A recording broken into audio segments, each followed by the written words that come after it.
Well, here's the interesting thing on that. If Plato was alive today, and in fact some philosophers I've talked to share this view, then I think he would find most interesting computer games. Because if I can give you a computer game and say to you, be who you want to be, you allow yourself to indulge yourself in your darkest fantasy or your most noble fantasy, then that is, in philosophical terms, that could be argued to be freedom. Wir fragen als Kriminologen, wie Menschen Opfer werden, wie sie Täter werden, was für eine Biografie Voraussetzung dafür ist, dass jemand ins Abseits rutscht. Und dazu gehört auch sehr oft das Schulversagen. Das ist oft ein Einstieg in eine kriminelle Karriere. Also interessieren wir uns neuerdings auch für die Frage, ob stundenlanges Computerspielen, Fernsehen von Bedeutung ist dafür, wie am Ende des Jahres die Schulnoten ausfallen. Der andere wichtige Punkt ist, dass es natürlich auch Leute gibt, die handfeste Interessen haben, dass Computerspiele keine Kultur sein sollen. Das sind auf der einen Seite diejenigen, die damit verdienen, dass sie Computerspiele ausschließlich als sozusagen nicht kulturelle Software deklarieren, und andere, die befürchten, dass dadurch, dass Computerspiele eben heute eine eigenständige kulturelle Mediengattung geworden sind, möglicherweise innerhalb der kulturellen Produktion ein zusätzlicher Player dazukommt. Und das ist natürlich zunächst einmal auch für die anderen kulturellen, sagen wir mal etablierten kulturellen Strukturen etwas Neues. Und das Neue ist immer schwierig zu verarbeiten und das braucht seine Zeit. Aber ich denke nicht, dass wir auf unüberwindbare Hindernisse stoßen. Es gibt auch immer wieder überraschende positive Signale aus dem Umfeld, und ich bin ganz gespannt auf diesen Film und auf die verschiedenen Interviews, wo man überall positive Signale herbekommen könnte. Ich stimme Ihnen zu, dass es gegenwärtig für manche Lehrer ausgesprochen schwierig ist, die Aufmerksamkeit der Kinder auf längere Zeit zu bündeln, weil die solche intensiven Reize vom Fernsehen oder auch vom Computerspielen her gewohnt sind, dass das, was der Lehrer da macht, für sie langweilig ist. Also da muss sich die moderne Pädagogik darauf einstellen. Sie kann nicht so tun, als ob es diese Computerwelt nicht gibt im Leben der Kinder. Und von daher geht es uns darum, auch in diesem Projekt zu lernen und den Lehrern das weiter zu vermitteln, wie muss Unterricht gestaltet werden, damit er den Computer- und Fernsehgewohnheiten der Kinder ein bisschen eher entspricht. Wir sind nicht mehr in den 50er Jahren, sondern eben in einer Zeit, in der man diese Art von Freizeitbeschäftigung einfach unterstellen muss. Nicht total kapitulierend, wir hoffen immer noch, es gelingt, da ein Gleichgewicht zu erzeugen. Ganztagsschule ist da die große Hoffnung, wenn die Kinder von 2 bis 5 aktiv im Sport drin sind, in einem Programm, was ich Lust auf Leben wecken nennen würde, dass sie nachmittags voll reinkommen, in Theater spielen, in Musik machen, in alle möglichen Sportarten ausüben, dann wird das Leben ohnehin gleichgewichtiger. Dann kann das abendliche Computerspielen nicht mehr dieses Übergewicht bekommen, was es gegenwärtig bei vielen Kindern hat, die um 2 nach Hause kommen, niemand ist zu Hause, sie machen sich das Essen warm und sitzen an ihrer Playstation. Also dieses Leben würde ja vermieden, allein schon, wenn der Staat endlich seine Verantwortung wahrnimmt und auf die moderne Zeit reagiert, indem er nachmittags die Kinder voll versorgt mit einem tollen, faszinierenden Angebot, was ihrer Bewegungsarmut entgegenwirkt, was ihnen soziale Kompetenz vermittelt, Spielfreude fördert und damit auch für das Wochenende andere Inhalte schafft, die die Kinder gerne fortführen. Innerhalb des politisch-kulturellen Systems gibt es natürlich auch eine ganze Reihe von Ansprechpartnern im wirtschaftlich-kulturellen Umfeld, in Ministerien oder auch in anderen Verbänden, auch in der Öffentlichkeit zum Teil. Und diese ganzen Personen müssen eben auch sich mal mit dem Thema Computerspiele auseinandersetzen. Und damit sind wir angetreten und haben gesagt, wir versuchen das hier in Berlin sozusagen auf politischem Terrain ein Stück weit umzusetzen. Den Begriff Lobbyarbeit halte ich immer für zu verengt, weil es geht eigentlich weniger darum, jetzt irgendwie ähnlich wie die Stromlobby oder die Kohlelobby irgendwie etwas zu verkaufen. Es geht eher darum, dass man ein Bewusstsein schafft für eine veränderte kulturelle Situation, die eben auch veränderte politische Rahmenbedingungen dann erfordern. Ich würde mir eine Interaktion wünschen zwischen den Computerspielherstellern und Psychologen und Pädagogen, die ihnen beibringen, was gefährlich ist, was weniger problematisch ist. Auch die Neurobiologen müssten ins Spiel geholt werden. Wir bräuchten eine ganz andere Kommunikation zwischen denen, die jetzt solche Forschungen durchführen, wie unser Team beispielsweise, und den anderen, die Computerspiele herstellen oder auch für ihre Verbreitung sorgen, sie in Zeitschriften bekannt machen, Werbung betreiben. Und wir müssten, gestützt auf unsere Forschungsbefunde, dann auch der anderen Seite klar machen, wie massiv sie die psychische, die soziale Entwicklung von Kindern gefährdet, wenn sie diese brutalen Gewaltexzesse immer weiter treibt und damit doch dazu beiträgt, dass Kinder zum Teil zumindest in große Schwierigkeiten geraten. The whole topic of violence in games and censoring content is a real serious issue. And it comes down to a lack of respect and understanding of what a game is. The majority of people who criticize games or believe they have, negative effects are people who do not understand or do not play games, and they don't really understand the way games work. Games are very much an art form, they're very much a medium of expression, and they deserve the same level of respect and recognition as other forms of art and entertainment, whether that be novels, films, television, music, and so on. And that fundamentally is what's lacking, is this generation gap where the critics have not been game players and don't understand games, and so do not afford games that same level of respect that they would afford films or music. Wenn wir also über kritische Masse reden, diesmal aber auf Seiten sozusagen der Bedeutung, die Spiel hat, als Kulturphänomen, aber auch als ganz reales Potenzial, schaut man sich einfach mal an, wie viele Leute betreiben eigentlich E-Sport. Wie viele Leute organisieren sich in Tribes, in Gruppen, die gemeinsam spielen. Das sind massiv viele Leute. Das sind viele Menschen. Politiker realisieren dieses Potenzial jetzt und entdecken diese Leute als Wähler. Also ich prophezeie jetzt mal, man soll ja eigentlich nicht so viel spekulieren, aber ich prophezeie, dass ganz gezielt in Zukunft Spielerinnen und Spieler, also die Konsumenten, als Wähler angesprochen werden. Und wenn wir an dem Punkt sind, dann müssen wir uns auch nicht mehr so viel Sorgen machen, dass Spiel sozusagen nicht anerkannt ist, dass es zu drastisch ist, dass wir immer über das Gewaltproblem reden müssen, dann müssen wir über ganz andere Sachen reden.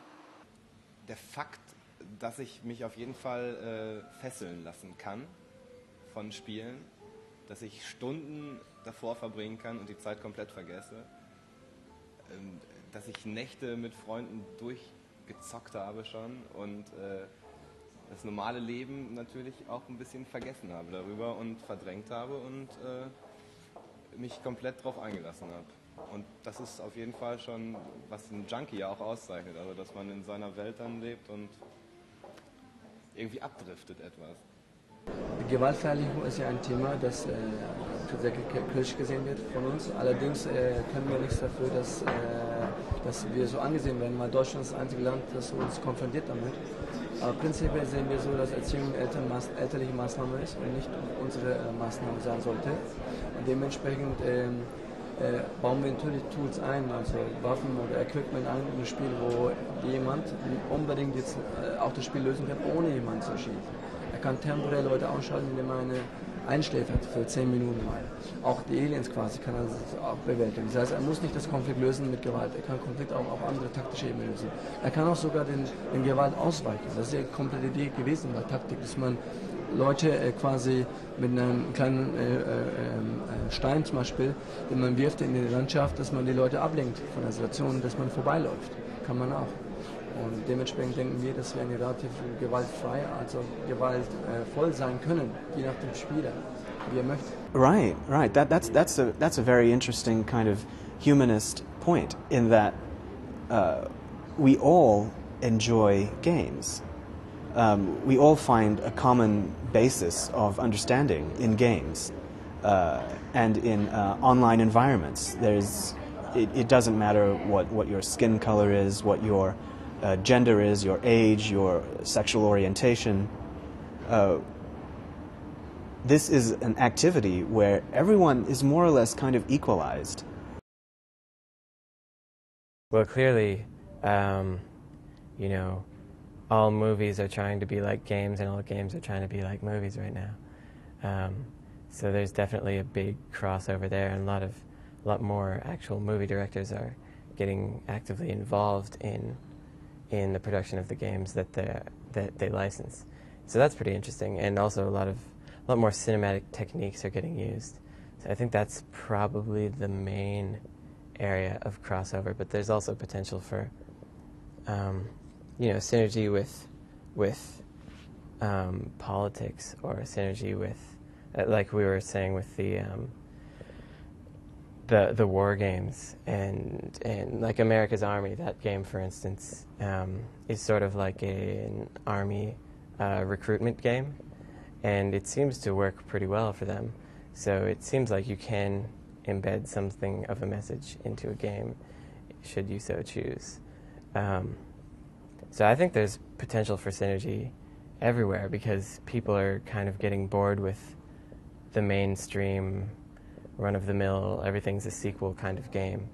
And I think people are now sort of branching out again to look for alternatives and more innovation, and I think a lot of that can come from synergy.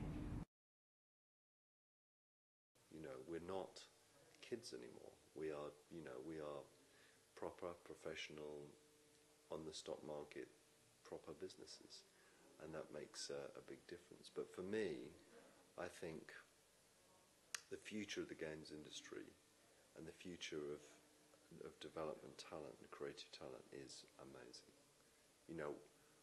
Within the next 5 to 10 years, we are going to see some game concepts and game ideas that we never would have dreamed about now. I'm absolutely sure of that. I'm absolutely sure that there is one thing we're talking about, next generation and the next generation hardware. What people don't realize is there's a next generation of games and software, and that next generation will be unique forms of entertainment. Is that games can entertain people in a way that no other medium can. That's definitely one possible future. There's so much potential out there for a real kind of mix of ideas in design, in advertising, in cinema, in music, in literature. There's just so much opportunity that we really should begin to kind of make some of those connections possible in a public forum.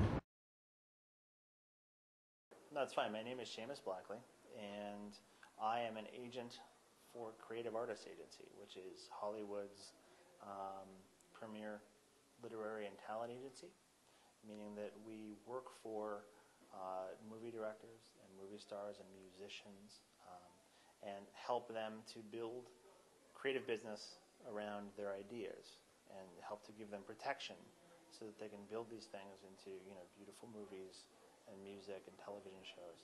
And CAA approached me when I was working for my startup for CEG and said essentially, look, what you're trying to do by yourself there is what we do for Steven Spielberg and Jerry Bruckheimer and Tom Hanks and Julia Roberts and Green Day and Sting, all these people, except that we're not doing it for video game people.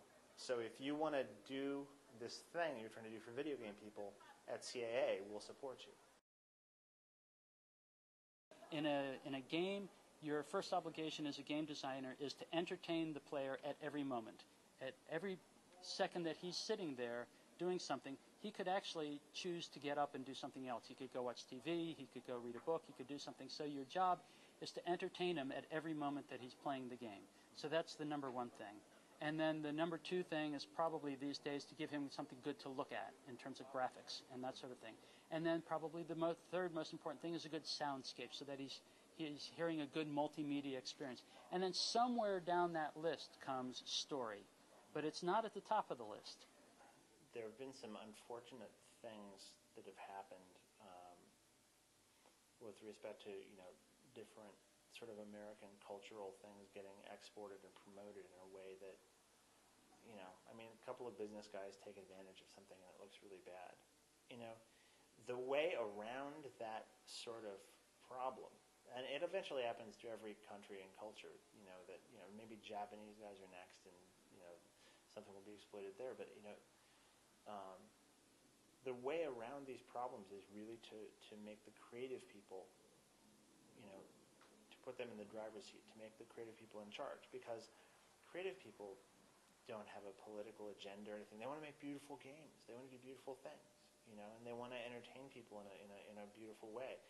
And there's a spectrum of different things. I mean, it can be a beautiful war game, or it could be Pikmin.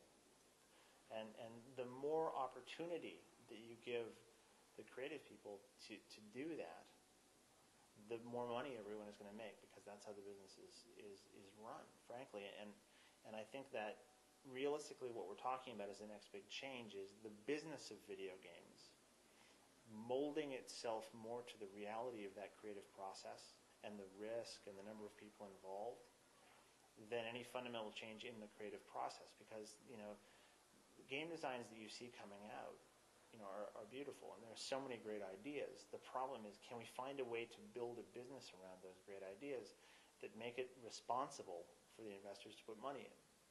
And if you can do that, then you're going to have this stream of beautiful games, and they're not going to be controversial. They're going to be amazingly controversial because they're going to be art. Well, there are a few standards that mark a game as great. One is the number of people who want to play it, and another is how well it sells. And those are different phenomena. They're not quite the same thing. So that, for example, a game that is extremely well reviewed, and the magazine editors love it and love the features of it and praise it highly, and they say this is a great game, but it doesn't become popular, then there's some question as to whether that was really a great game or not. Certainly in the eyes of the magazine editors, it was a great game, but in the eyes of the consumer, perhaps, it wasn't quite such a great game. And then you have that same phenomenon on a much larger scale, where you might have a game that sells very well in the United States and doesn't sell very well at all in Japan or in Europe or in other territories. Well, was that a great game? It's hard to say. For some people, it was a great game. And my own view of it is that as I'm creating a game, I try to think of the person on the other side of that machine, and try to entertain that person the best way that I can. And if I don't know about the culture from which that person comes, then I have less of a good chance of entertaining them than if they're coming from the same culture that I am. But if I'm being helped by somebody from that culture, then my chances go up. There's a lot of issues that are really fundamental to the game industry. The one I just lectured on here at GCDC was more business oriented in terms of, how do we support innovation, where do new ideas come from, that kind of stuff. On a more fundamental level, one of the major issues we're dealing with now is quality of life. I think, it's no mystery to most developers that they're overworked, they're underpaid, they work in very stressful conditions, always in crunch mode, sleeping under their desk, working 80, 90 hours a week, they're not paid overtime, they don't get bonuses per se. It's really, really a tough industry to work in. It's very creative, it's very challenging, it's very stimulating. When you succeed, it is extremely rewarding, but day in, day out, it is a tough grind. And in many cases, it's our passion that helps us to persevere. What's happening now is that the business people, the publishers and studio executives, are taking advantage of that passion. They're taking advantage of the fact that you love making games, that you want to be there, and they know that they don't have to pay you much, and they know that they don't have to give you overtime because you'll do it anyways because you just love it. And they can't keep you away even if they wanted to. But what ends up happening is that it creates a tough environment to build your career in, and also, as a young hotshot, coming into the industry, late teens, early 20s, you can sustain those kind of work practices. You probably don't have a wife or family, you don't have children, you don't have many commitments. You can stay at the office for so long. Whereas, as you get older, you want to get married, or possibly want to get married. You want to build a family, have a longer-term career. And you just cannot sustain that level of work. And what ends up happening is a lot of our most senior talent burns out and ends up leaving the industry within 5 to 10 years.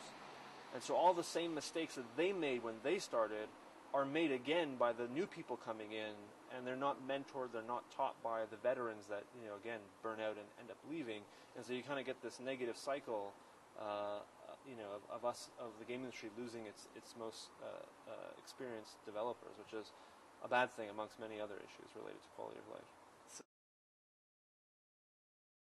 It's an interesting problem. And going back for a second to the issue of different people from different cultures working on a game, one of the advantages, not only do people from different cultures sometimes bring incredible talent to a game, they also bring a different cultural perspective to a project. So if we have a game that we're working on and we have a Japanese developer or a Chinese developer or somebody from a different country who, as we're developing a game, we put in an element and he says, well, in my country, that would be a problem. Well, that's valuable information to have. And so multicultural teams, that's a good thing. Now, to the question that you just asked, games developed in different cultures often have difficulty crossing over into different territories.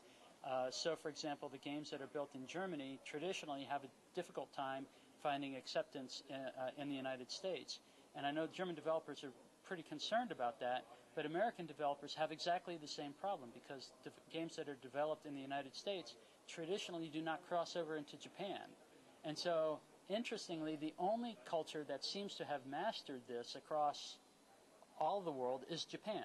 The people who make games in Japan have somehow figured out a way to make their games popular all over the world. And so everybody wishes they knew what the answer to that was. I think that it is, although I think gaming has entered the mainstream in terms of entertainment, I don't know how soon it'll be before gaming developers might be considered like the Steven Spielberg of gaming. I think that's definitely a few years away. And as for competitive gamers, that still remains to be seen. I think that the entertainment industry is definitely going to take a look at them to see, how they can create, how they can create a platform for these people to become celebrities. But I think one of the biggest challenges is, although gaming itself is a very creative environment, it's very deep, it's multi-layered, creating entertainment about video games is the challenge. At a time when my company was in a really bad place financially, it was probably about $6 million in debt and only doing $15 million in sales, and I had no business thinking about anything distraction besides getting my core business in order, which is my fashion business. But I was always so deluded with the fantasy of wanting to be a storyteller, wanting to kind of bring this fiction of New Radius and Coltrane and all these characters to life. And at the time, I had a full-time illustrator working for me, and I would, in my spare time, which wasn't very much, but it seemed like I always had spare time because I was always working. I would write the script, and I initially thought that it would be, like animation or, movie or something. It was like a fantasy I had, right? And about 2 years later, or right around that time, maybe 18 months later, around that period, if you remember, that was at the end, or really in the heyday of the PlayStation 1 console. It was really in its heyday in terms of, they're starting to become mass market, third-person action-adventure, narrative-driven games that were really driving the market. Metal Gear Solids, the Tomb Raiders and the such. And it really kind of connected that kind of PC game experience to the console and made it something very consumable and mass market. So the kid that was maybe, a casual gamer that was into sports titles now is playing action-adventure games. And it occurred to me, as a consumer of those products myself, that the medium of gaming and that sort of experience was going to be more immersive and more compelling for the nature of the story that I wanted to tell. Especially when you think about graffiti. Graffiti is something that's slow to watch. Though you might experience an adrenaline rush, or you've experienced adrenaline rush doing it, simulation of it, or doing it, to view it isn't, to be a voyeur of it isn't as exciting as to be immersed in it, right? So naturally, video gaming lent itself as a better medium, and the nature of platforming, navigation-driven, puzzle-driven gameplay, coupled with a fun, easy pick up and play, easy to play, hard to master fighting engine, I thought would lend itself to making the graffiti mechanic, once we figured that out, more exciting than if I just merely had done it as a film or a book. And it's the kind of thing that's ironic, is that the situation with Mayor Bloomberg in New York and in other cities in the States, in London right now we're having issues, with the controversy, is that if this was a film and not a game, no one would care. I really believe in gaming. I love the medium. It's like the Wild West, it's a very exciting, disruptive time in terms of innovation. And there's a lot of challenges the industry has on it. And I think my understanding of business and marketing and my ability to bring people from unique groups together that are outside of the industry and manage a creative process, I think, gaming is really a great, fertile place to create. I really want to do that. What we're creating is a game, and a game involves action and reaction to what's going on the screen, and that's the primary component of a game. It's very simple. If I do something, I want to see that the computer does something. I want to see the computer react to what I'm doing, and that's the first thing that you need to worry about as a game designer, is what that interaction is like. And then the reason for that interaction is far down on the list. Tetris doesn't have a story. Pong doesn't have a story. Those are good games. Action games, some action games have got good stories. Some of them don't. But the story does not determine whether a game is a good action game or not. Wir selber können noch nicht einschätzen, aufgrund unserer bisher bekannten Forschungsergebnisse, ob es diesen Glücksfall gibt, dass Kinder einen sehr moderaten, zeitlich akzeptablen Umgang mit Computerspielen machen, die ihrerseits sozial als Lernprogramme anzusehen sind, die Intelligenz fördernd sind, die Strategiespiele sind, aber nicht auf der Gewaltexzessseite stehen. Es mag sein, dass wir am Ende des Forschungsprozesses solche Spiele identifiziert haben, die nicht in Konkurrenz zu Schulnoten stehen, die im Gegenteil dem Kind so eine gute Balance ermöglichen. Da sind wir offen für Lernen durch Forschung und sehen, wo wir in 4-5 Jahren stehen. Wir wollen den Spieler nicht erziehen, aber wir wollen durchaus auch was vermitteln durch unser Spiel. Den Anspruch haben wir. Und es geht schon darum, wenn man es ganz stark reduzieren will, dann geht es halt darum, schaut mal zu, dass er vielleicht mal den Müll sortiert. Ja? Darauf kann man es reduzieren. Ja? Ganz im Kleinen anfangen. Uns geht es nicht darum, jeden zu erziehen und vorzuschreiben, ja, dass er sich extrem in das Thema eindenken soll und dann auf politischer Ebene aktiv werden soll oder ähnliches. Sondern jeder soll seinen Beitrag leisten zur Erhaltung der Umwelt, ja, damit wir halt solche Sachen, so schön wie sie als fiktives Thema auch sind, dann in der Realität nie erleben. Und das ist auch die Botschaft dieses Spiels. Und das sehen wir auch als eine Aufgabe, ja, unserer Branche und im Speziellen der Entwickler, nicht nur der Vermarkter, einfach auch der Politik zu zeigen, dass halt Spiele, dass es da nicht nur einfach darum geht, irgendjemand abzuschießen oder Gewalt darzustellen oder irgendwas, sondern dass Spiele durchaus auch eine Message haben können, die auch was bewirkt bei jungen Leuten.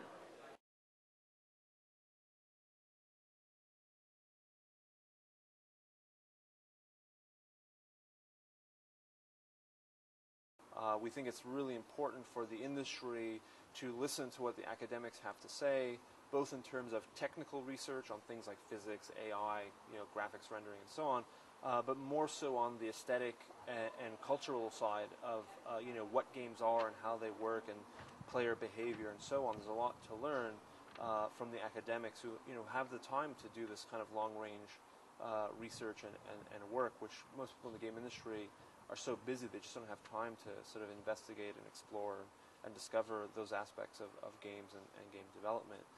So the IGDA has done a lot of work to help build those bridges. We've also been very active on the curriculum side. So there are more and more universities now and colleges that are providing game development programs, game study programs, game history courses, and so on.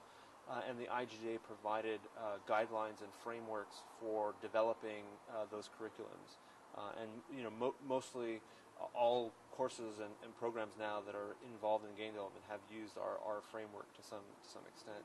Wir haben festgestellt, dass die Akademie im deutschsprachigen Raum, was Game angeht, egal ob das jetzt Game Studies ist, also die eher theoretisch reflektive Seite oder auch die angewandte Seite, dass es uns eben an so einer kritischen Masse mangelt.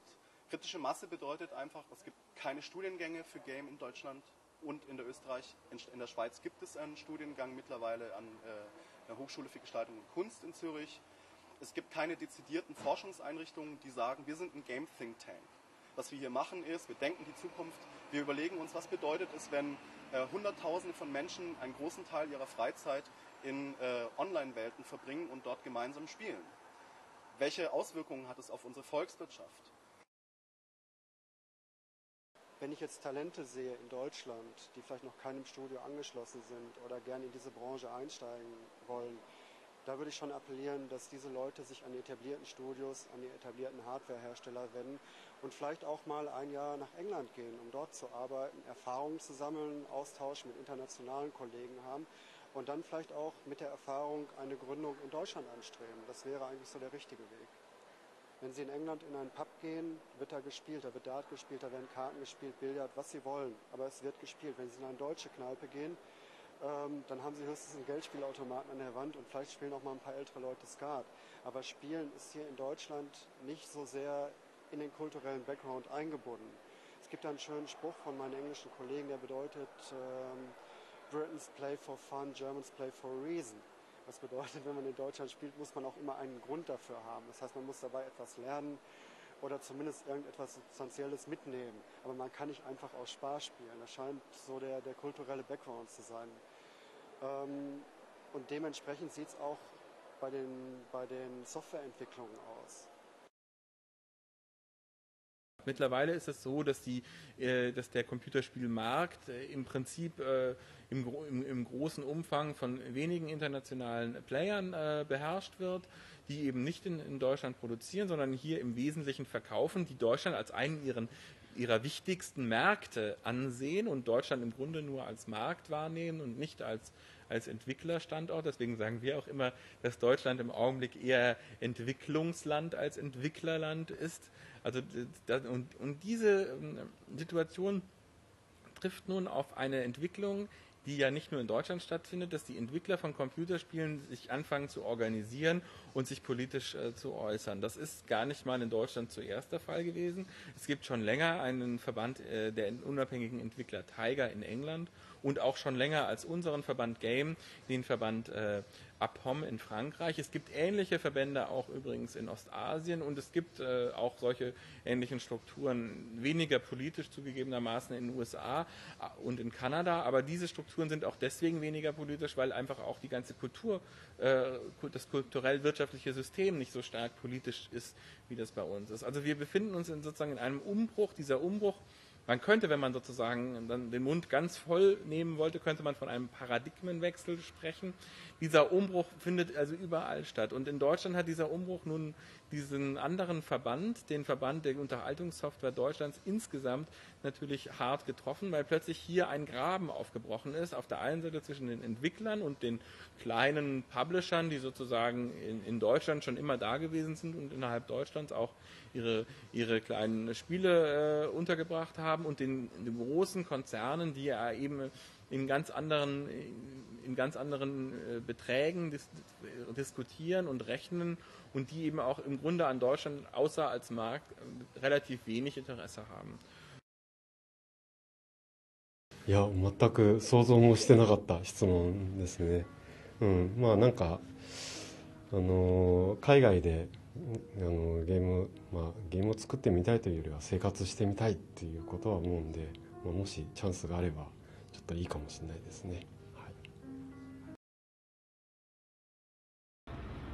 제 생각에도 지금 게임은 충분히 그 문화적 전도사로서의 영향을 집행할 수 있는 충분한 잠재력을 보인다고 생각을 해요. 그 중에 이제 일본 게임들이 한국에 좀 굉장히 많이 들어오지 않습니까? 어차피 잘 아시다시피 콘솔 게임들, 특히 이제 일본에서 강세를 띄우고 있는 플레이스테이션이니 아니면 뭐 닌텐도, 그 다음에 이런 류의 그 게임 소프트웨어들이 한국에 이미 많이 들어와 있고, 그래서 일본 문화를 자연스럽게 받아들이는 그런 계기가 됐던 것 같고, 또 이제 미국의 이제 엑스박스나 아니면 PC 게임들이 굉장히 많지 않습니까? 그 게임들이 한국으로 또 들어오면서 미국 문화가 자연스럽게 한국으로 들어오고, 그와 똑같이 한국에 있는 그 온라인 게임들이 중국으로 넘어갑니다. 대만이나 차이나나 타이베이로 넘어가서 한국에 있는 그 문화들이 충분히 또 중국이나 이쪽으로 자연스럽게 넘어가서 좋은 결과들을 한국의 소위 말하는 한류, Korean Cultural Flow, 한류가 지금 굉장히 인기지 않습니까? 일본에서도 그렇고. 그러니까 뭐 잘 아시는지 모르겠는데 배용준이라고 있습니다.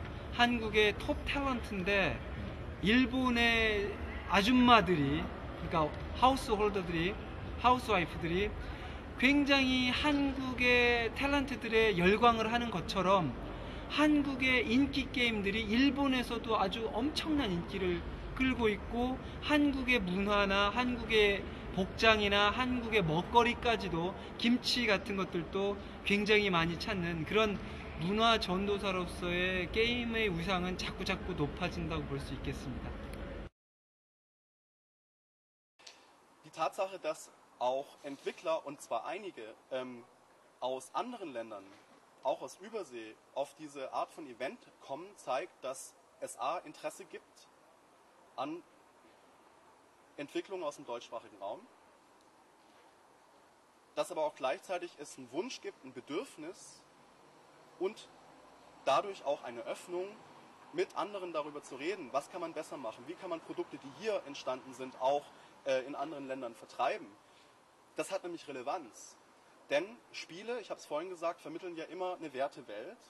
Und wenn man sich jetzt mal vorstellt, dass bestimmte Inhalte, die aus den USA stammen, eine bestimmte Wertewelt vermitteln, dann ist das möglicherweise ja eine Welt, die nicht im europäischen Kontext oder im deutschen Kontext entstanden ist. Also muss man sich fragen, wenn nämlich Spiele quasi, jetzt mal die Filmanalogie, auch immer ein Ausdruck des kulturellen Kontextes sind, aus dem sie stammen, dann muss es ja wohl auch Spiele geben, die hier produziert worden sind und genau das erfüllen.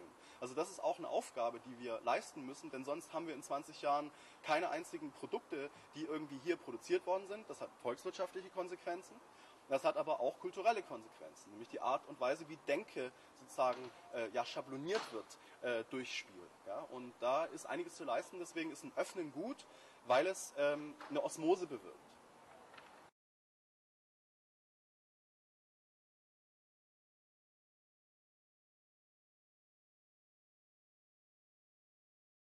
I'm Steve Knappa, and I'm responsible for IBM's media and entertainment industry focus.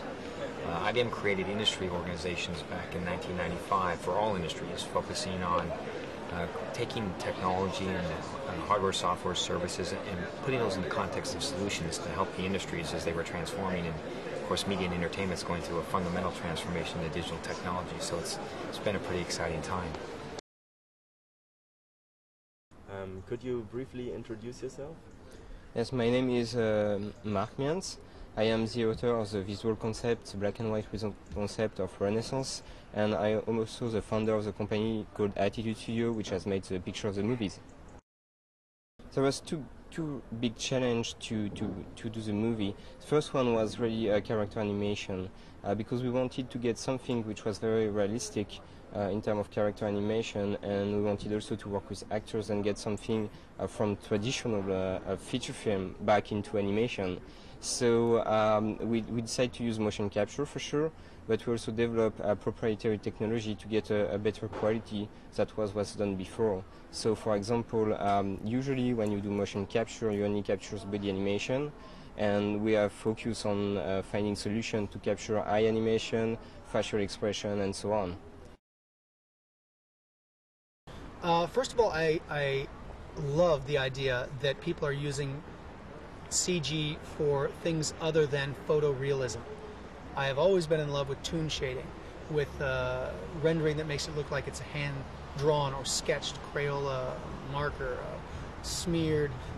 The smeared marker work of Libatore when he was doing Rang Xerox, of the stuff that just came out, Les Mortels, which was Bilal's work in Metal Hurlant. Stuff like that really makes me think, wow, this is a whole new world where you can tell stories that were previously undoable 10 years ago because they just didn't have the technology to do these drawn, high contrast, black and white worlds that move and flow like real worlds in CG. Not drawn, CG. I think that's incredible. So I'd love people to dive more and more into that, where it's not just 5-minute films we see at SIGGRAPH. If someone brings to life the worlds we've seen previously only in comic books or only in graphic novels, with that style, I think you have a whole new, you've got worlds to open up there for stories. 현재 있는 기술을 최대한 활용해서 그러니까 어떻게 보면 굉장히 튜닝을 열심히 하는 거죠. 그러니까 그걸 이용해서 현재 그 한 월드에 약 5,000명이 플레이해도 문제가 없도록 되어 있고요. 그다음에 이제 그것뿐만이 아니라 그 어떤 성을 놓고 싸울 때 성의 공격과 수비에 각각 700명씩이 한 자리에 모여서 싸운다든지, 또는 약 1,500명 정도의 유저들이 용을 잡기 위해서 같이 가서 그 1,500명이 협동해서 용을 잡는다든지 하는 게 문제가 없도록 서버가 설계되어 있습니다. You know, it's interesting because the way the tools work, what will happen is sometimes you'll create a tool or you create a capability within the engine thinking the designers will use it a certain way. And the designers go and they create that new feature, that's something you thought was going to be fun, and you start to play the game, and it's not fun. And so now you look and you say, well, we spent this money on the tools, we spent this money on this, we thought it was going to work, and you just have to say, no, we're just going to throw it out. What can happen, sometimes it's happy news, though, is sometimes the designers will go back and there may have been part of the system that was created to be used a certain way. Yes, you always use nice squares with this. And the designers realize, you know what? We could make something round with this and it would be very interesting.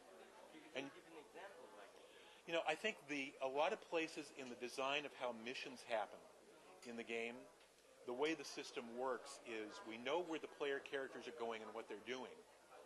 And we have different kinds of cues that can be set up for different events to happen in the game. The designers have figured out spectacular ways to have different kinds of events. So for example, the system might have been set up when you crossed a certain line, 8 enemies would appear. But what they would also do, what the designers might do that they would realize is the line measures whether you crossed it forward or backwards. So they then make it so if you cross the line backwards instead of forwards, which was never intended as a feature, it just happens to be a coincidence of how the system works. They made different enemies appear because now you're facing a different direction, and they created surprise from a different angle. The programmers did not intend that. They did not think of that when they created the system, but the designers saw the possibility and said, wait a second, we can make the game better using this innocuous coincidence. And so every time they do that, and throughout my entire career, when you create tools, great designers will find new ways to use a good tool. AI is in a very difficult place. It's very good AI is a long way away. And so we are generally forced to deal with very specific AI, which says if this person is if this creature is in this situation and there are this certain number of triggers, then he will do A, B, C, or D. And that's a long way from true artificial intelligence. And I think we are years and years, decades away from true artificial intelligence. So I think the advances that are made there are very, very small, and I don't see them as being crucial to gameplay in the near term.